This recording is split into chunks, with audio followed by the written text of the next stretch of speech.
Tonight, the air has a peculiar feel, and I am not entirely sure why that is the case. It could be the lack of noise.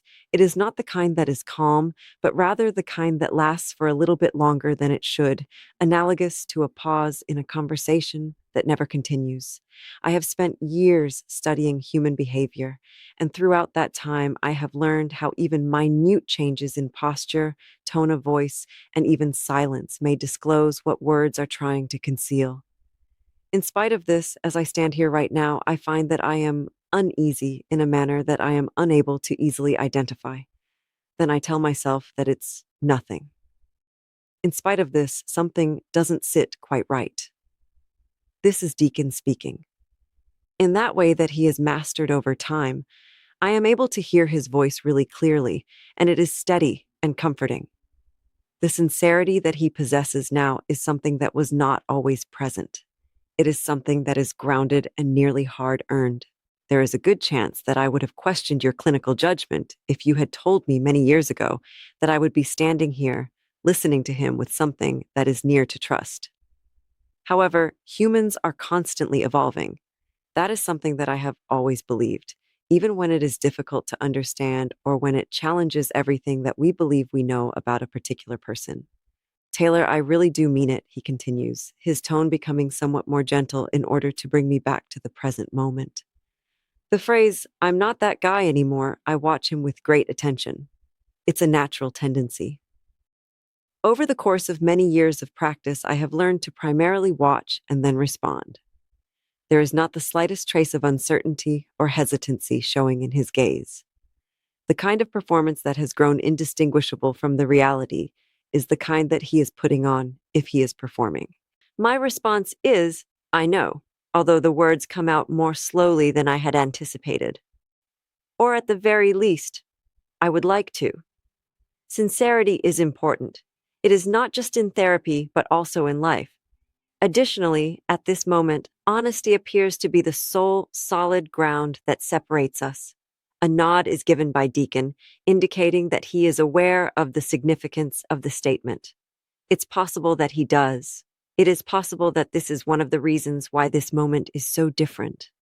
A modest acknowledgement of the past that does not allow it to dominate the present is present here, and it is a presence that is shared by all.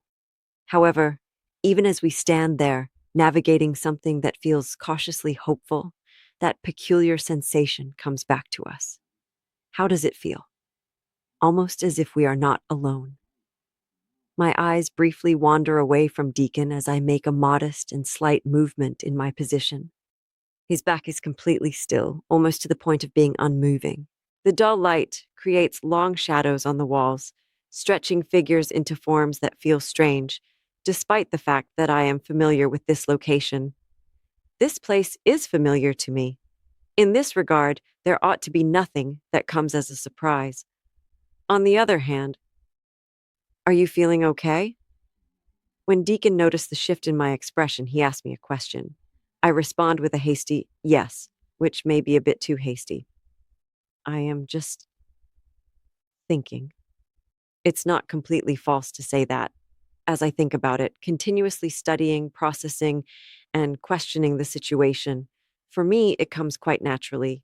Nevertheless, this is not the kind of thought that I am able to explain with ease.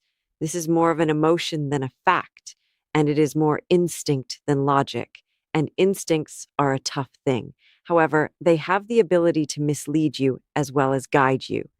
As I take a deep breath, I connect with my roots. Nothing out of the ordinary has been found to be present.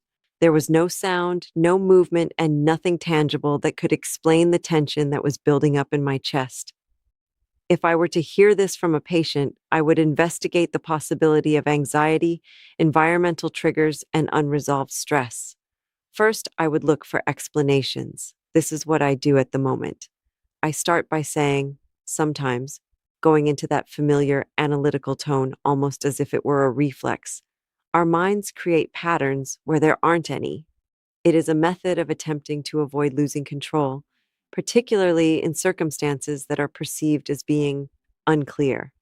The eyebrow of Deacon is raised and a smirk is just barely visible on his lips. Currently, Are you conducting an analysis of yourself? I let out a small, quiet laugh. I said, the term occupational hazard. Nevertheless, even as I say this, I'm aware that the circumstance is different. Simply because the sensation does not diminish. To put it another way, it sharpens. There is a presence in this sight. Not only am I unable to see or hear it, but I am also able to feel it. This is a modest occurrence, similar to the faint sense of someone standing just outside of your line of vision, that is close enough to be significant, but remote enough to be concealed. I make a tiny turn of my head and once more look around the room. None of it. Simply the same familiar surroundings, unaltered and unaltered by any disturbances. On the other hand, Taylor, Deacon says, his tone more serious now. Do you feel sure that you're okay? This time, I declare, I'm fine, even if the words don't feel as definite as they did before. Simply said, it has been a very long day.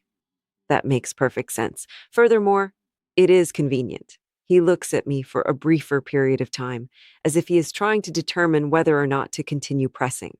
After that, he gives a slight nod, indicating that he is either accepting the answer or at the very least, deciding not to argue it. All right, he acknowledges.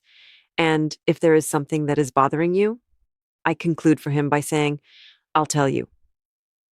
This is not a joke. In any case, I believe that I do. However, how can you even begin to explain something that you do not fully comprehend? A momentary silence begins to envelop us, one that is not unsettling, but rather reflective. This is the kind that enables thoughts to calm down and feelings to come to the surface. It ought to provide a soothing sensation, well grounded. Instead, it has a charged sensation. There is a sense that something is developing just below the surface. It is impossible for me to shake the feeling that we are being watched, neither in a manner that is readily apparent nor with any evident indication of who or why it is. Only watched it. Irrational is the word. On the other hand, it is persistent. I cast another glance in the direction of the far corner of the room, but this time I maintain my attention for a fraction of a second longer. One cannot find anything there. The answer is that there isn't. If someone were keeping an eye on us, there would be indications, right? There are disturbances in the environment, as well as sound and movement. Nothing exists at all, but the sensation is still there. I ask you in a calm and deliberate manner, do you ever get the sense that you're missing something? I choose my words rather deliberately. It's almost as if there's a particular aspect that's just out of reach, something that you can't quite see, but you should know is there. Deacon contemplates the question while tilting his head to the side. What do you mean by having intuition? My response is, perhaps. Or it could be something that is not as clearly defined, the speaker continued. He provides a little shrug. In the past, I believe I was able to disregard feelings like that. It is now my intention to pay attention to it. Nevertheless, this does not mean that I always comprehend it. That strikes a chord with me more than I anticipated. At times, comprehension does not occur instantly. Sometimes, after the moment has passed and the pieces have been put together, it is not until much later that it occurs. Nevertheless, I do not possess such pieces at the moment. A collection of pieces of awareness that refuse to come together to form a whole picture. I take another breath, this time taking it more slowly. Pay attention. Currently, there is no immediate danger. There is no obvious cause for alarm. One gets the impression that something is not quite right, and sensations have the potential to deceive, nevertheless. I more often than not remark to myself, perhaps it's nothing, rather than to Deacon. He responds with a kind countermand, or maybe it's something. My eyes meet his, and I am taken aback by the straightforwardness of his reaction. There is a certain truth about it, despite the fact that it is neither analytical nor clinical. Possibly it is something else. To what end? The room continues to be silent. Even so, not altered in any way. And yet, there is a presence located somewhere beyond what I am able to see and beyond what I am able to demonstrate. Be patient and perceptive. We are waiting. It is unfamiliar to me who it is. I have no idea what it is that they desire. However, I am aware of it. And for the first time in a very long time, I find that uncertainty not only makes me feel uneasy, but also makes me more reluctant to express it. Taylor, Deacon repeats, his tone remaining firm and rooted on the ground. No matter what it is, we will figure an answer out. I provide a slight nod, but my focus shifts once more to the periphery of the room, namely to the areas where shadows remain for an excessively extended period of time. This will be resolved by us. I have a strong want to believe that. But at this very moment, as the quiet continues to elongate and that invisible presence hovers just beyond the realm of awareness, there is one idea that keeps coming back, and it is unshakable and persistent. It's not just us here. Whoever is keeping an eye on it is extremely adept at remaining undetected.